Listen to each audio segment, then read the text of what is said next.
کی کیا کیا سوچ ہے؟ سرکار کیا فرماتے ہیں؟ آقا دو جہاں فرماتے ہیں کہ کثرت سے موت کو یاد کرو۔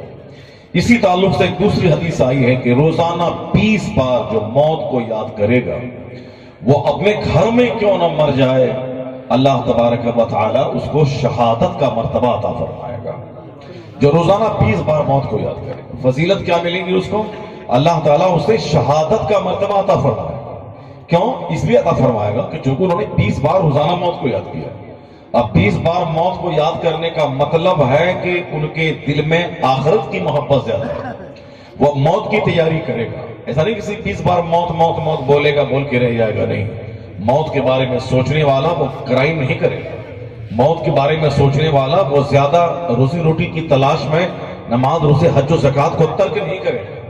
موت کے بارے میں سوچنے والا وہ کل نیکی کر لیں گے، آج گناہ کر لیتے ہیں، ایسا نہیں سوچے گا۔ وہ یہ سوچے گا کہ ابھی 1 سیکنڈ کے بعد موت آ سکتی ہے۔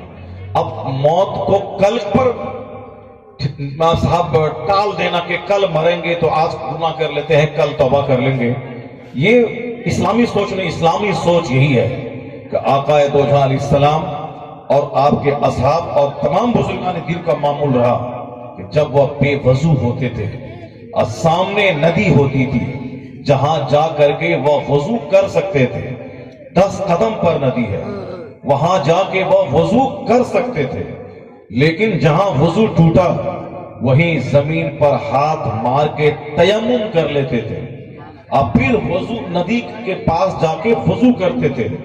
پوچھا جاتا کہ حضور سامنے ندی ہے، آپ وہاں جا کے وضو کر سکتے ہیں، لیکن یہاں آپ نے تیمم کیوں کر لیا؟ جواب کیا ملا؟ ندی تک پہنچ پاؤں گا یا نہیں پہنچ پاؤں گا اس کی کوئی ضمانت نہیں ہے، اس لیے میں چاہتا ہوں کہ جلدی سے تیمم کر لوں تاکہ اگر موت آ جائے تو بے وضو موت نہیں آیا، حالت تیمم میں موت آ جائے۔ یہ ہے اسلامی سوچ، جو چیز سماج سے برائیوں کو دور کرتی ہے، جو چیز کرائم کو گھٹاتی ہے، وہ چیز نہ سماج میں ہے، نہ پنچایتی میں ہم موت کا چرچا کرتے ہیں، نہ جمعہ کے دن ہمارے خطاب میں موت کا ذکر ہوتا ہے، نہ ہم گھر میں بال بچوں کے درمیان بیٹھ کر موت پہ تبصرہ کرتے ہیں، نہیں میرا بیٹا ڈاکٹر بنے گا، انجینئر بنے گا، پروفیسر بنے گا، یہ سب چرچا ہوتا ہے، موت کا چرچا ہر گھر میں۔ اور آقا کیا فرماتے ہیں؟ وَإِذَا أَصْبَحْتَ فَلَا تَنْتَظِرِ الْمَسَاءَ وَإِذَا أَمْسَيْتَ فَلَا تَنْتَظِرِ الصَّبَاحَ۔ مصطفیٰ کہتے ہیں جب صبح کرو تو شام کا انتظار مت کرو، اور جب شام کرو تو صبح کا انتظار مت کرو۔ وَعُدْ نَفْسَكَ مِنْ أَهْلِ الْقُبُورِ، اپنے آپ کو مردوں میں شمار کر لو، میں مر گیا۔ یہ نام و نمود کا جذبہ، مسجد میں 5 روپے کا چندہ ہے اور شادی میں کارڈ چھپانے میں ایک کارڈ کے پیچھے 100 روپے خرچ ہو جاتے ہیں۔ نام نمود کی خاطر گھر میں پینٹ کرنا، ماربل لگانا، ٹائلز لگانا، شادی بیاہ میں فضول خرچیاں منڈپ پہ، اسی لیے تاکہ میرا نام ہو پورے سماج میں کہ انہوں نے بہت یونیک شادی کی ہے جو گاؤں میں کسی نے نہیں کیا، اس نے کیا۔ صرف یہی ایک جملہ دوسروں کے منہ سے سننے کے لیے پیسے کو پانی کی طرح بہا دیا، جس پیسے کو انہوں نے 25 سال میں کمایا تھا، ایک دن میں وہ سارا پیسہ پانی کی طرح بہا دیا۔ مسجد میں دینے کے لیے اس کے پاس پیسہ نہیں تھا، درد تھا، رونے لگا کہاں سے لائیں، لاک ڈاؤن ہے، پیسے نہیں ہیں۔ لیکن شادی ہوئی، کارڈ چھپانا ضروری نہیں تھا، بہت زیادہ 500 آدمی کو کھلانا ضروری نہیں تھا، 50 گاڑی پہ بارات جانا ضروری نہیں تھا، لیکن وہ سارا کام چاہے قرض لے کے کیوں نہ کرے، غیر ضروری کام، unnecessary کام، ایک لمبا پلاننگ والا کام، اللہ رسول ناراض رہے کچھ نہیں، سماج خوش رہے، نام و نمود نے آدمی کو تباہ کیا۔ چاہے گھر کی تعمیر ہو، چاہے کپڑا پہننا ہو، چاہے کھان پان میں دسترخوان پہ فضول خرچیاں ہوں، یہ ساری چیزیں صرف اسی لیے ہیں تاکہ میرا نام ہو جائے۔ تکلف اور بناوٹ میں بندہ جیتا ہے۔ حضور نے کیا فرمایا؟ اپنے آپ کو مردوں میں شمار کر لے کہ میں مر گیا۔ یہ فارمولہ حضور کا اتنا کارگر فارمولہ ہے، اگر دماغ میں بس جائے کہ میں اپنے آپ کو مردے میں شمار کروں، یہ نام و نمود کا سارا ناپاک جذبہ ختم ہو جائے، جس کی وجہ سے ہماری تہائی حصے کی دولتیں صرف اسی نام و نمود پہ خرچ ہوتی ہیں۔ اس کا ایک واحد علاج پیغمبر اعظم نے بتایا ہے کہ اپنے آپ کو مردوں میں شمار کر لے، یہ سمجھ لے کہ میں مر گیا۔ جیسے تیرے مرنے کے بعد تیرا چرچا دنیا میں نہیں ہوگا. تیرے مرنے کے بعد سماج کے سارے لوگ تجھ کو بھول جائیں گے. تیرے مرنے کے بعد کوئی تمہارے بارے میں چرچا کرنے والا نہیں ہوگا. تو سمجھ لے کہ میں آج مر گیا. جب آج سمجھ لے گا کہ میں مر گیا تو بہت سارے کرائم کا خاتمہ ہو جائے گا, بہت سارے مظالم کا خاتمہ ہو جائے گا, بہت سارے گناہوں سے بندہ بچ جائے گا. بندہ ریاکاری سے بچ جائے گا. وہ ریاکاری جو شرک کے شرک سے مشابہت رکھتی ہے, وہ ریاکاری کا خاتمہ ہو جائے گا, یعنی ڈھونگ کا خاتمہ ہو جائے گا. صرف بندہ یہ سوچ لے کہ میں ابھی صبح کیا ہوں, شام تک میں زندہ رہوں گا یا نہیں رہوں گا, شام کیا ہوں, صبح تک میں زندہ رہوں گا یا نہیں رہوں گا. یہ آقا دو جہاں نے ایک اچھی زندگی گزارنے کا فارمولا دیا ہے کہ کل کے بارے میں زیادہ مت سوچنا, بلکہ ابھی جو پریزنٹ لائف ملی ہے اس کے بارے میں سوچنا. آج ڈپریشن کا مرض پوری دنیا میں بڑھ گیا. لوگ احساس کمتری کے شکار ہوتے ہیں, بلڈ پریشر لو ہو جاتا ہے, بیٹھے بیٹھے مر جاتے ہیں. یعنی سوچ سوچ کے مر جانا. میرے پاس فارچونر نہیں ہے, میرے پاس انووا نہیں ہے, میرے پاس گاڑی نہیں ہے, اس کے پاس سب کچھ ہے, میرے پاس نہیں ہے. اب یہ دل شکستہ لے کے ٹوٹ کے بیٹھ جاتا ہے, یہاں تک کہ اس کا بلڈ پریشر لو ہو جاتا ہے. بہت سارے لوگ مر جاتے ہیں. یہ بیماری دنیا میں عام ہو رہی ہے. اب اس بیماری کے پنپنے کے بعد اب جو راج نیتا لوگ ہیں, جو پرائم منسٹر ہیں, جو منسٹر ہیں, جو صاحب عہدیدار ہیں, وہ سب اپنی تقریروں میں لوگوں کو کیا سمجھاتے ہیں کہ زیادہ فیوچر کے بارے میں اینکسس مت ہو, زیادہ بھوشیہ کے بارے میں سوچیے مت, ورنہ آپ کی صحت خراب ہو جائے گی, آپ ڈپریشن کے مریض ہو جائیں گے. جو پریزنٹ لائف ابھی ہے آج کے بارے میں سوچیے کہ آج مجھ کو کیا کرنا ہے. آج کے کام کو کل پر مت ڈالیے, آج اچھا کام کر ڈالیے. کل کے بارے میں مت سوچیے کل آپ زندہ رہیں گے کہ نہیں رہیں گے کون جانتا ہے. تو آج دنیا بھر کے سارے لیڈر, سارے رہنما لوگوں کو آج کہتے ہیں کہ زیادہ فیوچر کے تعلق سے فکر مند مت ہوگی, ابھی آج کے بارے میں سوچیے, ورنہ کل کے بارے میں آپ نے سوچا تو کل کبھی نہیں آئے گا. آپ 90 سال کی عمر ہو جائے گی, پھر بھی آپ یہی سوچیں گے کہ کل ہم کیا کھائیں گے, پرسوں ہم کیا کھائیں گے, یہی آپ کرتے رہیں گے یہاں تک کہ مر جائیں گے, اور یہ سوچ ختم نہیں ہوگی. آپ کبھی سچی خوشی زندگی میں نہیں مل پائے گی, کیونکہ جو کل کے آج بریانی میں کھا رہا ہوں, اگر دماغ میں یہ بات آ گئی کہ کل آج بریانی کھا رہا ہوں, کل سوکھی روٹی مل گئی تو میں کیا کروں گا, یہ جو بریانی کھانے کی لذت ہے یہ ختم ہو جائے گی. کل کی فکر یہ آج کی لذت کو چھین لیتی ہے. اس لیے آج کے سارے راجنیتا کہتے ہیں زیادہ فیوچر کے بارے میں فکر مند ہو کے اپنے جسم کو مت گلائیے, اپنی صحت کو مت خراب کیجیے. پیغمبر اعظم نے کتنی پیاری بات 1400 سال پہلے دنیا کے سامنے رکھ دی. حضور نے کہا کہ صبح کرو تو شام کا انتظار مت کرو, شام کرو تو صبح کا انتظار مت کرو. جہاں کروڑوں دانشوروں کی نظر آج گئی ہے, وہاں پیغمبر اعظم کی نظر 1400 سال پہلے چلی گئی. آقا علیہ السلام نے جینے کا شاندار اسٹینڈرڈ عطا کیا. اگر کوئی اس سے ہٹ کے جیے اور کی زندگی میں کوئی کامیابی نہیں ملے, اس کا ذمہ دار وہ خود ہے. آج ساری دنیا فکر مند ہے صرف اسے کل کیا ہوگا. اسی سوچ میں آدمی کا بلڈ پریشر ہائی ہو گیا, اسی سوچ میں برین ہیمریج ہو جا رہا ہے, اسی سوچ میں آدمی کے ہارٹ کا مریض ہو رہا ہے. آج 50% آدمی ہارٹ کے مریض ہو گئے. کسی کا صاحب وہ ہارٹ کا جو نسیں ہیں وہ بلوکیج ہو رہی ہے, یعنی پریشان ہے. اب ہارٹ کی دوائی کھا رہا ہے 10 سال سے 20 سال سے, بلڈ پریشر ہائی کی دوائی. نوجوان 18 سال 25 سال کا آدمی وہ بلڈ پریشر ہائی کی دوائی کھا رہا ہے, کیونکہ غصہ بہت زیادہ ہے, ٹینشن بہت زیادہ ہے. پیسہ کمانا آج 5 لاکھ کمایا ہے 5000, اب 5 لاکھ کا پلان تھا 5000 ہاتھ میں ہے, ٹینشن تو ہوگا اس کو. اور جب ٹینشن ہوگا بلڈ پریشر ہائی ہوگا, اس کا چہرہ ہمیشہ لال رہے گا, رگیں کھچی ہوئی رہیں گی, چہرہ تمتماتا ہوا رہے گا. ہم نے بیماریوں کو خود دعوت دی ہے, زیادہ پلان بنا کر, زیادہ دنیا کے بارے میں سوچ کر, زیادہ مستقبل کے بارے میں سوچ کر. میرا بچہ ڈاکٹر بنے گا, اب اس کے پڑھانے کے لیے 1 کروڑ روپیہ چاہیے, کہاں سے کروڑ روپیہ آئے گا. اب بندہ کیا کرے گا, چاہے جہاں سے ہو, حرام سے ہو, چاہے حلال سے ہو, چاہے ناجائز طریقے سے ہو, ڈکیتی کر کے ہو, دوسروں کی زمین ہڑپ کر کے اس زمین کو بیچ کر کے ہو, اس کو 1 کروڑ روپے چاہیے بچوں کو پڑھانا. اب یہ پڑھانا شروع کیا, بچہ ڈاکٹر بننے سے پہلے ہی مر گیا.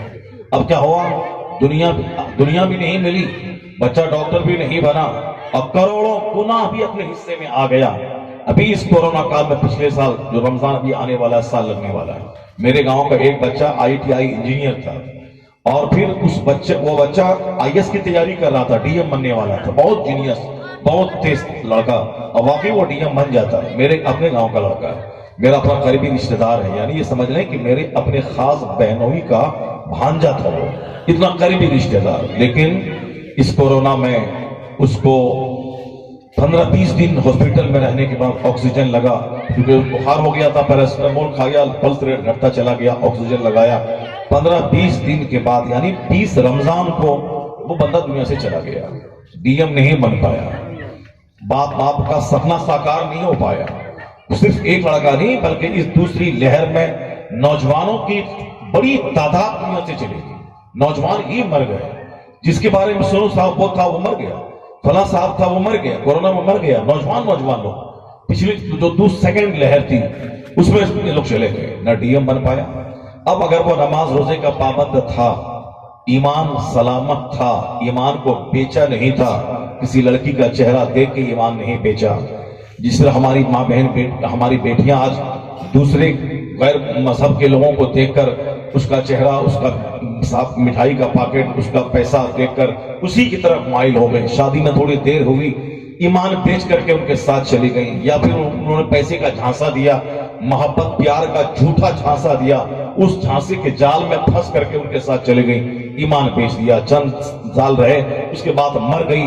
اب یہاں لذت کتنے سال اٹھائی؟ 2-4 سال، وہ حقیقی لذت بھی نہیں، گناہ میں لذت کیا ہوگا۔ مگر مرنے کے بعد اب کیا حال ہوا؟ اگر کم سے کم ایمان رہتا تو بخشش کا ایک ذریعہ ہوتا۔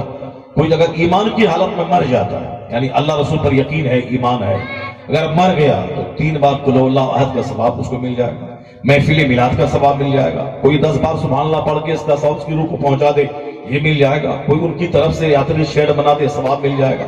لیکن اگر کوئی کافر مر گیا تو زمین بھر سونا اس کے لیے اگر خرچ کرے، آیا ہے حدیث پاک میں اور قرآن شریف کا بھی یہ آیتوں کا مفہوم ہے کہ دنیا بھر کے برابر سونا، گولڈ اس کے بارے میں دے کے کوشش کی جائے کہ ان کو جہنم سے چھٹکارا مل جائے، لا یقبل منہ، قبول نہیں کیا جائے گا۔ 10%، 5% نہیں، زمین بھر سونا کوئی خرچ کر کے یہ کہے کہ میرے باپ کو جہنم سے رہائی مل جائے، قبول نہیں کی جائے گی۔ چونکہ مگر 1% اگر کوئی مومن جس کا باپ حالت ایمان میں دنیا سے چلا گیا، اس کے لیے کوئی 1 روپیہ خرچ کر دے، کسی غریب کو دے دے، اس کا اجر اس مومن مرحوم کو مل جائے گا۔ تو مومن کو اجر ملتا ہے، لیکن جو حالت کفر میں مر گیا، فی نار جہنم خالدین ابدا، ہمیشہ کے لیے جہنم کی آگ میں جلتا رہے۔ ہم نے کبھی اپنی اولاد کو نہیں بتایا کہ جوانی 25 سال 25 سیکنڈ کی طرح ختم ہو جاتے ہیں۔ جو لوگ آج یہاں جھول رہے ہیں، داڑھی موچ سارے بال پک گئے اور 80-90 سال کی عمر کے ہو گئے، موت کا انتظار کر رہے ہیں، ان سے پوچھے کہ ان کو اپنی پیدائش اور بچپن کی کہانی ان کو یاد ہے؟ ایسا کیسے 80 سال گزر گئے پتہ ہی نہیں چلا۔ ابھی یہاں آنے سے پہلے بھی 4 گھنٹہ پہلے مغرب کی نماز پڑھنے کے بعد میرے مدرسے کا ایک حافظ ہے، یہاں رائے مدرسے کا سرکاری مدرسہ ہے، وہ بتائے کہ اسی مہینے ریٹائرمنٹ ہے اس کا، یعنی اسی جنوری 1 جنوری کو لاسٹ ڈیٹ تھا، وہ کر گئے ریٹائر۔ 42 سال نوکری کی میرے گاؤں میں ایک پور میں، اور اب اسی مہینے میں وہ رہ کر گیا۔ میں نے ان سے کہا کہ کیسا 42 سال ایک لمبا پیریڈ آپ گاؤں میں رہے؟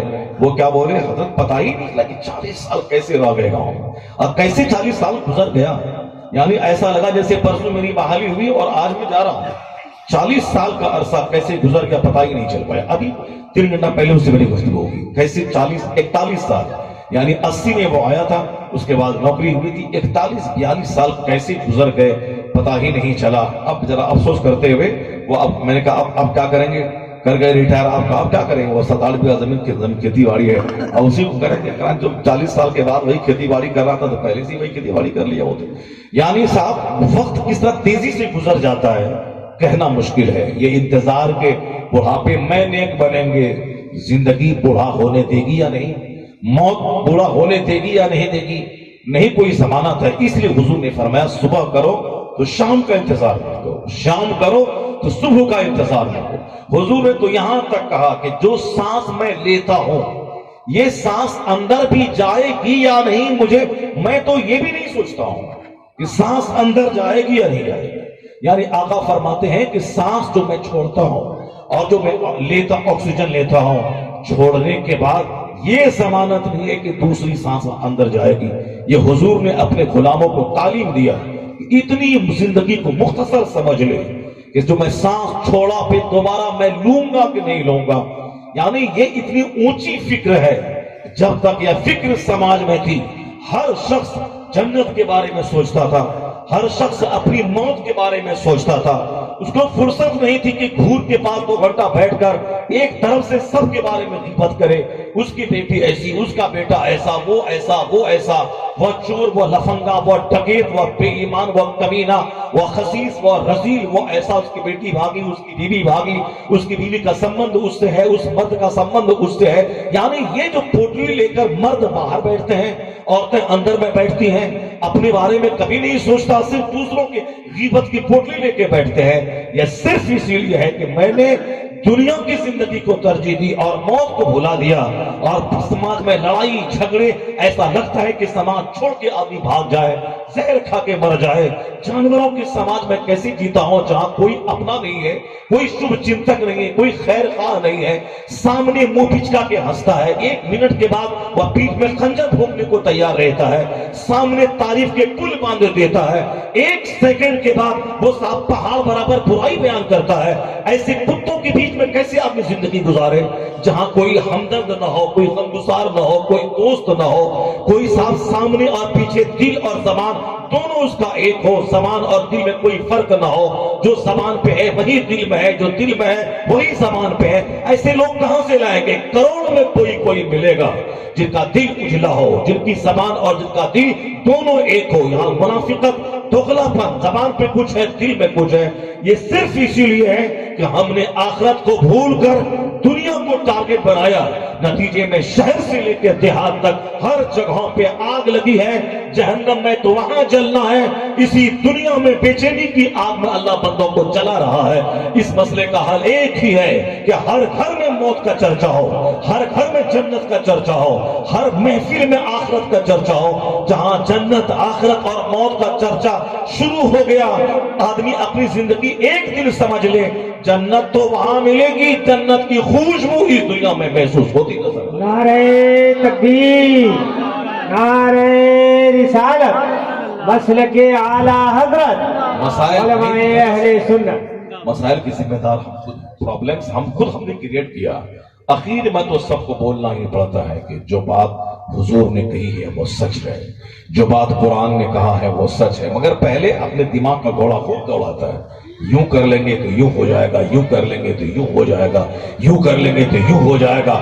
جب چاروں طرف سے ناکامی اور مایوسی ملتی ہے تب اخیر میں بندہ بولتا ہے میں سوچا تو بہت تھا مگر بات وہی سچی ہے جو حضور نے کہا, بات وہی سچی ہے جو اسلام نے کہا, بات وہی سچی ہے جو قرآن نے کہا, بات وہی سچی ہے جو ہمارے خالق اور مالک نے کہا ہے. پہلے وہ کچھ نہیں, وہ قرآن حدیث کی بات کو طاق پہ رکھتا ہے. مولانا کا مذاق, مولوی کا مذاق, جلسے کا مذاق, محفل میلاد کا مذاق, سب کا مذاق اڑاتا ہے. یہ سب سے کیا ملنے والا ہے؟ نماز پڑھنے سے کیا ملے گا, اللہ اللہ کرنے سے کیا ملے گا؟ سائنس پڑھنا ہے, فزکس پڑھنا ہے, کیمسٹری پڑھنا ہے, بایولوجی پڑھنا ہے, بیٹا کو سائنٹسٹ بنانا ہے, بیٹا کو ڈاکٹر بنانا ہے, IAS آفیسر بنانا ہے, یہ سب بنانا ہے. بیٹا کو جنتی بھی بنانا ہے. کروڑوں میں کوئی سوچتا ہے, یہ نہیں بولتا کہ بیٹے کو ڈی ایم مت بناؤ, انجینئر مت بناؤ, دنیا والوں کا مقابلہ مت کرو, بناؤ انجینئر اور ڈاکٹر. مگر ہمیشہ بچوں کے بتا دینا اگر ڈاکٹر بننے سے پہلے موت آ گئی تو وہاں تیرا کیا ہوگا, انجینئر بننے سے پہلے موت آ گئی تو تیرا کیا ہوگا. اس لیے انجینئر بھی بن, ساتھ میں ساتھ جنت کی تیاری بھی کرنا. انجینئر بن گیا تو بھی جنت ساتھ میں رہے گی, اگر انجینئر بننے سے پہلے مر گیا تو انجینئر نہیں بنا مگر جنت تو ہاتھ میں رہے گی. اس سوچ کے ساتھ بچے کو اسکول اور کالج پڑھانا چاہیے, ورنہ پھر وہی حال ہوگا کافروں کا, نہ دنیا میں سکون ملا نہ مرنے کے بعد سکون ملا. دولت مسئلے کا حل نہیں ہے, مکان مسئلے کا حل نہیں ہے. اگر مکان میں سکون رہتا, جن کے پاس 5 مکان ہے پورنیہ شہر میں ان کو بہت خوش رہنا چاہیے. جن کے پاس 50 کروڑ روپیہ بینک بیلنس ہے اس کو تو خوب مست رہنا چاہیے. کیوں اس کو شوگر ہو گیا, کیوں اس کو ہارٹ کی بیماری ہو گئی, کیوں اس کے پاس صاحب 1 درجن بیماریاں, کیوں اس کا چہرہ کالا ہو رہا ہے. جن کے پاس 50 کروڑ روپے ہے وہ مست رہنا چاہیے, گلاب کی طرح چہرہ کھلنا چاہیے. مگر چہرہ بالکل مرجھایا ہوا کیوں رہتا ہے؟ اس کا مطلب یہ نکلا کہ جس پیسے کی خاطر میں نماز چھوڑتا ہوں، جس پیسے کی خاطر میں جھوٹ بولتا ہوں تاکہ ہم کو سکون مل جائے، پیسہ ڈھیر رہے گا تو سب سلام کریں گے، پیر چومیں گے، جو آج گندے لوگوں کی سوچ بنی ہوئی ہے وہ سب کچھ نہیں ہوتا، پیسہ بولتا ہے، پیسہ رہے گا تو سب پرنام کریں گے، سب صاحب پیر چومیں گے۔ لیکن جن کے پاس کھربوں روپے ہیں وہ تنہائی کی زندگی بسر کر رہا ہے، کوئی ان کے پاس خیریت پوچھنے تک نہیں جاتا ہے، ان سے پوچھے کہ روپے ہیں مگر محبت نہیں ملی سماج سے، اس کا کیا حال ہے؟ کہا بہتر وہی تھا کہ میں غریب رہتا مگر سماج کے 10 لوگ مجھ سے محبت کرنے والے ہوتے۔ یہ کھربوں روپے کی موجودگی میں میرا کوئی اپنا نہیں ہے، میں اسی احساس سے میں ڈوب کر میں اب تنہائی کا احساس کرتے میں مر رہا ہوں۔ پیسے ہر مسئلے کا حل نہیں ہے، جہاں اخلاق ہے، جہاں دینداری ہے، وہاں اللہ کا فرشتہ بھی اس کے ساتھ ہے، سماج کے لوگ بھی اس کے ساتھ رہتے ہیں۔ جہاں دینداری ہے، پرہیزگاری، چند سکے کمانے کے لیے بے ایمانی کرنا، لوٹنا، دوسروں کی زمین ہڑپنا، آل سے چھاٹ کر کے دوسروں کی زمین اپنے میں ملا دینا۔ پوچھے اس بےہودے سے کہ جس کے پاس تو آل چھانٹ کے کتنی اپنی زمین بہا لے گا، تو کتنی بہائے گا؟ اگر ہر سال آل چھانٹے گا تو 10-25 سال کے بعد تب ممکن ہے کہ 2 کٹھا زمین تمہاری زمین میں زیادہ ہو جائے، یا 2 کٹھا جن کے پاس 200 بیگھہ زمین ہے ان کی زندگی دیکھ لے کہ 200 بیگھہ زمین کا جوتنے والا وہ سب چہرے پہ جیسے مکھی مر رہی ہو، جیسے کہ چہرہ اس کا کالا ہو گیا ہو، ان کے پاس بھی ہزاروں مسائل ان کے پاس موجود ہیں۔ 200 بیگھہ زمین کی موجودگی میں جانور کی طرح زندگی گزار رہا ہے، اب تم 25 سال بے ایمانی کر کے آل چھانٹ کے اب 5 کٹھا اپنی زمین میں دوسروں کی زمین ملانے کے بعد کون سا تیر مار دے گا؟ کون سا بڑا کمال کر لے گا؟ اور اگر اپنی زمین اگر دوسروں کو چھوڑ دیا، دوسرے نے ظلم کیا، تو اگر ہم نے لڑائی جھگڑے سے بچنے کے لیے ہم نے ایک بالشت زمین دوسروں کو چھوڑ دی، اس کی خاطر لڑائی ہوتی، مقدمہ ہوتا، کیس ہوتا، مار پیٹ ہوتی، مگر میں نے ان سارے جھمیلے سے بچنے کے لیے اپنی ایک بالشت زمین اس کو دے دی، اس سے بہت بڑا نقصان نہیں ہوا۔ البتہ فضیلت یہ ملے گی کہ حدیث میں آیا ہے جو لڑائی جھگڑے سے بچنے کے لیے حق پر رہنے کے باوجود وہ جھگڑا نہ کرے، اللہ اسے جنت میں اس کی مرتبے کو بڑھا دے، اللہ اس کی عزت میں اضافہ فرما دیتا ہے۔ جو حق پر رہنے کے باوجود جھگڑا سے بچنے کے لیے لڑائی نہیں کرے، نہیں بھائی چلو تم ہی لے لو آدھی کٹھا زمین، آدھا کٹھا زمین تم ہی لے لو، یا ایک بالش زمین تم لے لو، ہم کو لڑائی نہیں کرنا ہے۔ یہاں تو ایک بالش تو بہت دور کی بات ہے، یہاں صاحب ایک انگل زمین کی خاطر لوگ قتل کر دیتے ہیں، بھائی کو ذبح کر دیتا ہے۔ آئے دن اخبارات میں رپورٹ مل رہی ہے کہ فلاں بھائی نے اپنے بھائی کو ذبح کر دیا، 2 بھائی مل کے اپنے بڈھے باپ کو گڑاسے سے مار کے قتل کر دیا۔ ہر جگہوں پہ صرف دنیا ہے، جو دنیا کے بارے میں زیادہ سوچے گا، زمین مکان کو اپنی زندگی کا سب سے بڑا ٹارگٹ بنا لے گا، وہاں تو ایک ماں کے پیٹ سے پیدا ہونے والا 2 بھائی ایک دوسرے کو ذبح کرے گا، وہاں تو آگ لگے گی، وہاں تو ساری زندگی فائل ڈھو کر کچہری جائے گا آئے گا۔ اپنی زمین نہیں، باپ نے زمین دی ہے، اب اس زمین کو حاصل کرنے کے لیے دونوں بھائی ساری زندگی کیس لڑتا رہتا ہے۔ تو وہاں دلی کی ایک کہانی اخبار میں آئی تھی، سبوں نے آپ لوگ بھی پڑھے ہوں گے، سبوں نے پڑھا ہوگا، کھربوں کی زمین تھی وہاں پہ صاحب، وہ ہریانہ گڑگرام کی طرف میں کھربوں کی زمین، چھٹا برادرز یعنی 2 بھائی تھے، وہ دونوں بھائی کے پاس کھربوں کی جائیداد، فیکٹری، زمین، اتنے دولت مند وہ تھے جیسے مکیش امبانی ہے، اڈانی ہے، یہ ٹاٹا برلا، یہ لوگ دولت مند ہیں، اسی طرح سے وہ سب چھٹا بھائی بھی تھے، وہ دونوں بھائی بالکل اڈانی اور امبانی کی طرح دولت مند تھے۔ گورنمنٹ ان کے لوگ ان کے پاس جا کے ہاتھ جوڑ کے ان کو سلامی دیتے تھے، جیسے مکیش امبانی کی بیوی کو پردھان منتری مودی جی نے ہاتھ جوڑ کر کے ان کو صاحب پرنام کرتے ہیں، یعنی ایک دولت مند کی بیوی کو اس طرح سے، میں نے جب وہ ویڈیو کلپ دیکھی میں دنگ رہ گیا، یہ ہندوستان کا شاسنادھیکش ہے، ہندوستان کا وزیر اعظم ہے، اور یہ ایک بزنس مین کی بیوی کے سامنے ہاتھ جوڑ کے کھڑا ہے۔ کیوں صاحب؟ وہ لاکھوں کھربوں کروڑوں روپے وہ ان کی پارٹی کو چندہ دیتا ہے، وہ صاحب ان کے مفاد کا کام کرتا ہے، اسی لیے بزنس مین کے سامنے ہاتھ جوڑ کے پردھان منتری کھڑے ہیں۔ یعنی پیسہ اس طرح کے بزنس مین تھا وہ چڈا برادرز، جس کے پاس منتری آتے تھے، ڈی ایم آتے تھے، جن کی وجہ سے اسمبلی میں قانون ایسا بنایا جاتا تھا تاکہ ان کے بزنس کو سے فائدہ پہنچ جائے۔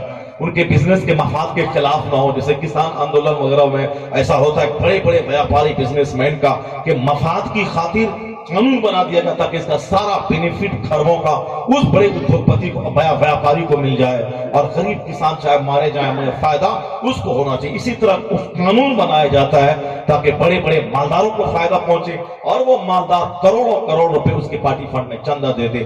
جو لوگ کرسی پر بیٹھتے ہیں اسی طرح کے کام کرتے ہیں. عام غریبوں کے مفادات سے اوپر اٹھ کر چند مٹھی بھر لوگوں کے فائدے کے لیے وہ کام کرتے ہیں. ان لوگوں جن کی وجہ سے قانون بدلا جاتا ہو, جن کو دیکھ کر کے قانون بنایا جاتا ہو, ایسی لوگوں کی شرینی میں تھے وہ لوگ چڈا برادرز, جس کو دیکھ کر اسمبلی میں قانون بدلتا تھا اور قانون بنایا جاتا تھا ان کے مفاد انٹرسٹ کی خاطر. ایسے لوگ تھے. ایک بار دونوں بھائی ٹیبل پر بیٹھ کر آپس میں مشورہ, آپس میں آسانی سے ڈیوائیڈ کر لیں دولتیں. اب تو بہت دن ساتھ میں رہے, اب دولت ڈیوائیڈ کر لیتے ہیں. کہا کہ ہاں وہاں تو خربوں کی دولت ہے. بڑا بھائی بول دیتا کہ تم چھوٹا ہو, تم جو چاہو لے لو, بولو کہ آپ 50-50 کر لو. تم کو کون فیکٹری چاہیے, کون زمین چاہیے, کون سا مکان چاہیے, کون مارکیٹنگ کمپلیکس چاہیے, وہ کر لیتا. تو سب کچھ دھیرے دھیرے ڈیوائیڈ ہو رہا تھا. ایک پراپرٹی پہ دونوں بھائی نے ضد ٹھان لیا کہ ہم لیں گے تو ہم لیں گے. بڑا بھائی بولا یہ ہم لیں گے, بڑی محنت سے میں نے جمع کیا. چھوٹا بولا نہیں میری محنت اس میں شامل ہے, ہم یہ لے لیں گے. جیسے گاؤں سماج میں اندر کی زمین ہے وہ دونوں بانٹ لیا, لیکن سڑک کے کنارے کوئی زمین رہتی ہے. اب دونوں بھائی اڑ جاتا ہے کہ ہم کو چاہیے, ہم کو لینا ہے, چاہے کچھ بھی ہو جائے, ہمارے کٹا مگر یہ زمین ہم کو لینا ہے. وہ آدمی اڑ جاتا ہے. آج کل سڑک کے کنارے والی زمین یہ سمجھتا ہے گاؤں دیہات میں بھی یہ پورنیہ ہی ہے. پورنیہ بھٹا میں 50 کروڑ روپے لگا کر کے آدمی مکھی مارتا ہے صبح سے شام تک, راگ نہیں. آئی بیگنا میں سڑک کے کنارے 5 لاکھ روپے کٹھا زمین بکتی ہے سڑک کے کنارے. اب سڑک کے کنارے جتنی زمینیں ہیں پورنیہ سے لے کر کے بیگنا تک, کیا اب سب مارکیٹ بن جائے گا, سب بھٹا ہو جائے گا, سب بڑا بزنس کی منڈی بن جائے گا؟ نہیں. پھر بھی ایک ہوس ہے. پیسہ کہاں سے لوگ لا رہے ہیں صاحب. جو زمین 1 لاکھ روپے کٹھا بکنے والی تھی 10 لاکھ روپے لوگوں نے ڈاک لگا دیا. سب یہ بروکر پھیل کر کے گاؤں دیہات میں بروکری کرنا شروع کر دیا ہے. 10 لاکھ 20 لاکھ 15 لاکھ بتائیے دیہات میں تو 45, میری عمر یہ 50 سال ہو رہی ہے, 50-52 سال بتائیں. اور پھر 5 سال کے بعد سے مجھ کو ہوش ہے.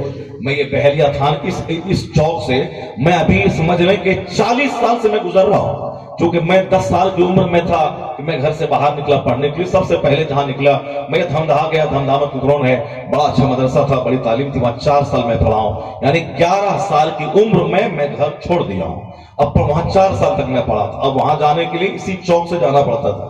جو 40 سال یعنی سمجھ 40 سال سے میں گزر رہا ہوں. 40 سال پہلے جیسا نقشہ تھا, تھوڑا سا نقشہ چینج ہوا, اس میں کیا ہونے والا ہے. اسے تو 40 سال پہلے جو اس کی شکل تھی آج بھی وہی شکل ہے. 40 سال جو قاہرہ کی شکل تھی وہی آج بھی وہی شکل ہے. 40 سال پہلے جو میرگنج کی شکل تھی, بس تھوڑی سی بلڈنگ بن گئی. جیسے گاؤں دیہات میں پہلے پوچھ کا گھر تھا اور آج چھت والا مکان بن گیا ہے, بس اتنی چینج. آج 40 سال پہلے جو دھمدہا بازار کی حیثیت تھی, پیٹرول پمپ تک وہ بازار تھا, اور آج بھی وہی بازار ہے. کارنر جو چوراہا ہے جہاں بنمنکی کی طرف, کہاں ادھر اپولی کی طرف, وہ چوراہے کو جب بھی میں دیکھتا ہوں آج بھی وہی ہے. کٹیہار میں گیا وہاں بھی وہی دیکھا. صرف ایک ہوس ہے صاحب سڑک کے کنارے زمین خرید لینا. 40 سال میں جب کوئی بڑی تبدیلی نہیں آئی تو اب 4-5 سال میں کیا تبدیلی آنے والی ہے؟ بس صرف ایک بات ہے, کہنے سننے کی ہوس ہے. پیسہ ہے, خرید لینا ہے, زمین کا ریٹ بڑھا دینا ہے. جیسے کہ جہاں سڑک کے کنارے بھی زمین ہے تو اب مارکیٹ بن جائے گا, بھٹا بازار بن جائے گا, خرموں کا بزنس یہاں ہوگا. جہاں گاؤں دیہات میں لوگوں نے بزنس شروع کیا ہے, کوئی اب 10 سال 5 سال کے بعد جب مکھی مارتا ہے وہ دکان بیچ کر کے پھر وہ پنجاب دلی چلا جاتا ہے. تو ہمارا ایک دکاندار تھا قصبہ مارکیٹ میں, وہ بہت سوچ سمجھ کر کے آیا تھا, مارکیٹ سے دکان لیا تھا, لیکن ابھی وہ پھر بھاگ کر کے گجرات گیا. نہیں اب 2000 ٹکا مہینہ وہ کرایہ نہیں دے پا رہا ہے. اس لیے ہوس ہے زمین یہ لینا ہے, یہ سڑک کنارے زمین ہے مجھ کو لینا ہے. مجھ کو بڑا بھائی بھی اڑ گیا, چھوٹا بھائی بھی اڑ گیا, یہ پراپرٹی مجھ کو لینی. کہا نہیں میں لوں گا. چھوٹا بولا میں لوں گا. اب دونوں کے پاس 24 گھنٹے لائسنسی ریوالور اور رائفل رہتا تھا. اب خربوں میں کھیلنے والا آدمی اس کے پاس تو نوکر غلام اور بہت سارے پولیس والوں کے پیچھے آگے پیچھے گھومتے ہیں. دونوں کو رائفل تھا, انہوں نے رائفل اٹھائی بڑے بھائی نے. نہیں وہ پراپرٹی مجھ کو لینا ہے, میں نے اس کو بنایا ہے. اب انہوں نے اٹھایا کہ میں مار دوں گا تجھ کو, میری بات تم مان لینا ہے. چھوٹا بھائی بھی بولا کہ میں مار دوں گا, میری بات ماننی پڑے گی, میں چھوٹا ہوں مجھ کو ماننی پڑے گی. اب دونوں نے ریوالور تانا اور زمین اپنی جگہ رہ گئی, مکان اپنی جگہ رہ گیا, سارا بزنس اپنی جگہ رہ گیا. تو ہی بھائی تھا, دونوں نے گھوڑا دبایا ایک دوسرے پر اور ایک دوسرے کو گولی مار دی، اسی وقت دونوں ڈھیر ہو گیا. اس نے اس کو گولی مار دی اور فوراً اس نے ریئیکٹ کیا اور دونوں اسی جگہ ڈھیر ہو گئے. ساری پراپرٹی آج پڑی ہوئی. اس پراپرٹی پر ان کے چچرے بھائی کا قبضہ ہے یا گورنمنٹ نے اپنی تحویل میں لے لیا، یہ سب اخبار میں نہیں آیا چرچا. لیکن البتہ دی ٹائمز آف انڈیا میں یہ خبر چھپی کہ دونوں بھائیوں نے پراپرٹی ریوائیو کرنے کی وجہ سے دونوں نے ایک دوسرے کو گولی مار دی. یہ ہے دنیا. جہاں دنیا آئے گی وہاں غصہ آئے گا، جہاں دنیا آئے گی وہاں گھمنڈ آئے گا، جہاں دنیا آئے گی وہاں لالچ آئے گی، جہاں دنیا آئے گی وہاں ماں باپ بھائی بہن رشتہ دار کی ساری محبتیں ختم ہو جائیں گی. اگر دنیا میں مانوتا، ہیومینٹی، آدمیت چاہیے کہ آدمی کی قدر کرے، ایک ہی راستہ ہے کہ موت کو کثرت سے یاد کرے. ان کے نزدیک دنیا پھیکی پڑ جائے گی، آخرت کا وزن بڑھ جائے گا. اور یہی سب نیکیوں کی جڑ ہے، آخرت کی یاد. حضور نے کیا فرمایا؟ جو روزانہ 20 بار موت کو یاد کرے گا وہ چاہے اپنے گھر میں کیوں نہ مر جائے، اللہ اسے شہادت کا مرتبہ عطا فرمائے گا. اس طرح اس حدیث پاک میں موت کی یاد کا ذکر ہے، اور وہ حدیث کے کثرت سے یعنی خوب یاد کرو موت کو، لذتوں کو ٹھانے والی چیز. آج جو نفس موٹا ہو گیا، یہ کپڑا وہ کپڑا، یہ کھانا وہ کھانا، یہ مکان یہ صوفہ یہ گدا یہ شوکیس کا سامان، یعنی ساری دنیا اگر مل جائے پھر بھی پیٹ نہیں بھرتا ہے. حضور نے کیا فرمایا کہ لو ابن آدم، اگر آدم کے بیٹے کے لیے 2 جنگل بھی سونے کا مل جائے، لبتغا ثلاثہ، وہ ضرور تیسرے جنگل کی تمنا کرے گا. یعنی 2 جنگل سونے کا ملے تو بھی پیٹ نہیں بھرے گا. یہاں تو 2 جنگل نہیں ملے سونے کا تو بھی پیٹ نہیں بھرے گا. یہ 2-4 ہزار 10,000 سے کیا ہونے والا ہے؟ اسے بہتر وہی ہے کہ آدمی سرکار دو جہاں کی تعلیمات پہ عمل کرتے ہوئے آخرت کی تیاری کرے، اپنا جنازہ یاد کرے، اپنا تیجا یاد کرے، اپنا چہارم یاد کرے، اور یہ جان لے کہ یہ دنیا سکون کی جگہ نہیں ہے، یہ دنیا آزمائش کی جگہ ہے. چند دن اللہ نے جس کے لیے جتنی زندگی لکھ دی ہے وہی اس کا صاحب زندگی ہے، آزمائش کی زندگی. اس کے بعد پھر کیا ہے؟ وہاں یا تو جزا ہے یا پھر سزا ہے، بدلہ ہے، جنت ہے، اور پھر اگر برائی کیا ہے تو جہنم کی آگ ہے جو اس کے لیے سزا کے طور پر متعین ہے. یعنی اسی دنیا پہ وہاں کے آرام اور دکھ کا انحصار ہے. وہاں آخرت پہ ہمیشہ نظر رکھے بندہ، اور دوسروں کی موت میں اپنی موت جھانک کے دیکھے.